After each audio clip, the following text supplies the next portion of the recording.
এবং পরিচালনায় আমাদের ম্যাম জলি বিশ্বাস। শুরু করছি আমাদের নাটক গনসার মা। মা, ও মা, ঘুমালে? ও মা, শোন গনসা, সারাদিন কাজের পর একটু ঘুমাবো আর কানের ধারে ঘ্যান ঘ্যান করিস না। উফ বাবা রে, বাতের ব্যথাটা আজকাল বড্ড বেড়েছে। চুপটি করে ঘুমো। ও মা, শোনো না, আমাকে একটা ফাটা জিন্স কিনে দেবে? এবার পুজোর মঠে যখন যাব ওই ফাটা জিন্সটাই পরবো। ও মা, আমাকেও একটা কিনে দিও, আর ছোট ছোট টপ। এই শোন, রাত দুপুরে কি শুরু করলি বলতো তোরা? বাপের তো ইনকাম করার কোনো ইচ্ছে নেই, সারাদিন চারিপাশে খেয়ে বেড়াচ্ছে, আর তার ভক্তরা মাথায় লিটার লিটার দুধ ঠেলে গায়ে গন্ধ দূর করছে। বলি কত গরিবের বাচ্চা দুধ খেতে পায় না, সে বেলা কারোর 10 টাকার দুধের প্যাকেটও জোটে না। আচ্ছা মা, ভক্তদের কেন শুধু দোষ দিচ্ছ? বাবাও তো একবার ভক্তদের স্বপ্ন দিয়ে বলতে পারে যে এইভাবে দুধ নষ্ট করো না। আমার মাথায় জল হলো। তোমরা যদি গরিব বাচ্চাদের দুধ খাওয়াও তাহলেই আমার আশীর্বাদ পাবে। মর্তের মেয়েরা কি সুন্দর পোশাক পরে, আমার কাপড় পরতে একদম ভালো লাগে না। শোন, মঠের অবস্থা এখন ভালো নেই, মেয়েদের কোনো সুরক্ষা নেই, সেই নিয়ে আমি খুবই দুশ্চিন্তায় আছি। আর এসব ফাটা ফাটা জামা কাপড়ের কথা মাথায় আনবি না। আচ্ছা মা, তুমি এই কথা বলছো? তুমি এবার মরতে গিয়ে এর জন্য কিচ্ছু করবে না?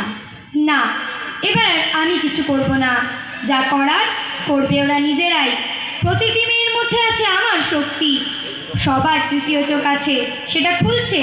আর আমি চাই সব মানুষের তৃতীয় চোখ খুলুক আর নিজেরাই হয়ে উঠুক নিজেদের অস্ত্র। দেখ, ভালো লাগে না। ভেবেছিলাম একটা ফাটা জিন্স কিনবো, আর রাত্রে সবাই যখন প্যান্ডেল ছেড়ে চলে যাবে তখন সেলফি তুলবো। ছি ছি লক্ষ্মী, কিরকম কথা তুই বলছিস? তোকে দেখে লোক শিখবে কেমন করে? তুই না লক্ষ্মী।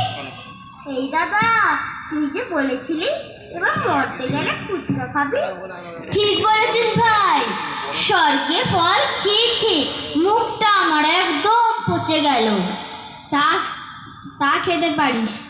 দেখ, আমরা যে কটা দিন মরতে থাকি মানুষ আমাদের দেখতে আসে, তখন ব্যবসায় মানুষগুলো কিছু বেচা কেনা হয়, ওদের আয়ু উন্নতি হয়, সারা বছর ধরে এই দিনটির জন্য অপেক্ষায় থাকে। ওরে বাবা রে, রাত দুপুরে যদি একটু ঘুমোতে দেয়। গনসার বাপ, বলি ও গনসার বাপ, সারাদিন ছাই ভাষ্য খাবে আর রাত দুপুরে নাক ডেকে ঘুমোবে। সংসারের দিকে এক বিন্দু লক্ষ্য নেই। নিজের তো একটা বেলপাতাতেই তুষ্ট, বাড়িতে নুন আনতে পান্তা ফুরোয়, আর ওনার ছেলেপিলের বায়না দেখো। সকালটা হোক, দেখাচ্ছি মজা। বাবা রে, ব্যথাটা কি বাড়লো। মা, ও মা, আমি তোমার পায়ে একটু তেল মালিশ করে দেবো? তা তেল থাকবে তবে তো তেল মালিশ করবি, ভক্তরা না থাকলে যে কি করতাম এই ছেলে পিলে নিয়ে। আর পুজোর সময় যে কটা টাকা পড়ে সেও পুরীর ব্যাটা নিয়ে যায়, জামা কাপড় সেও পুরীর ব্যাটা নিয়ে যায়, তো আমি ফুচকা খাবো কি করে? এই লক্ষ্মী দিদি, তুই তো অর্থের দেবী, একটা ব্যবস্থা করিস। চুপটি করে ঘুমো, কাল সকালে তো আবার আমাদের যেতে হবে। এই কটা দিন তো ঠিকঠাক ঘুমোতে পারবি না, চারিদিকে যা মানুষের ঢল আর মাইকের আওয়াজ। রাগ করো না মা, এই 4টে দিনই তো আনন্দ করে ওরা আমাদের ঘিরে। ঠিক, নে সবাই ঘুমো। ওঠে সব, গণ কার্তিক, চাচা বেরিয়ে পড়ি।